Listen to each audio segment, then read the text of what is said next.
Yeah, that really the big story here today, that Stefon Diggs broke his silence. He never addressed the situation when he missed the first day of mandatory minicamp last month and caused such a controversy. We'll get to Vic's takes here in just a second, but first we want to play some of what Diggs and quarterback Josh Allen, who was of course involved in that situation, had to say.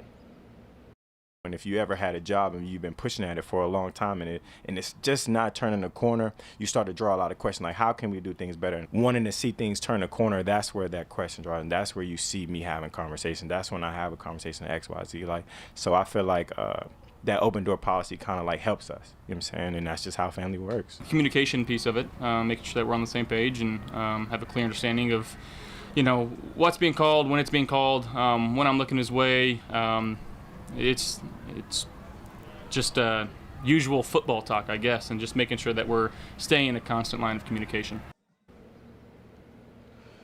All right, so Allen says they've moved on, and for his part, Diggs called it, quote, water under the bridge. Now back out here live at St. John Fisher in Pittsford, and I guess let's start by asking just your overall take, because he went on for, 20-plus minutes today. There was a lot to what Stefon Diggs had to say. What was your big takeaway? Adam, I think this is Stefon Diggs taking the lead role in setting the Bills' agenda for the 2023 season. What I mean by that is, reiterated how falling short in the postseason has been frustrating for him these past 3 seasons. He's had enough of it.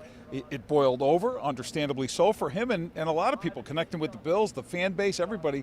But he is saying, hey, the time is now to get it done, and he means business. I think this is as much that as anything else. About 30 seconds. Yeah, because it was really hard to get a sense of what scheme-related items he was concerned about. There was execution, but at 30 seconds left here, Vic, it begs the question, is this really over? Well, no, it isn't, because if they don't do it again, or if they fall short again, I guess I should say, it's going to boil over again. And Brandon Beane said as much, and he also said he likes that about Diggs, that he wants to win, and that he said he isn't going to discourage that. There's a fine line, though. Competitiveness, frustration, when it boils over, it affects relationships and ultimately the dynamic within a football team. And I think that's kind of the tightrope, so to speak, this Bills offense has been walking since their struggles really family matters, right? Yeah, that's how it goes. Families fight, and it's okay. It can be rocky sometimes. All right, that appears to be the situation. We'll see how much they've really smoothed it over. Much more when we see you next hour. Scott Marialis, back to you.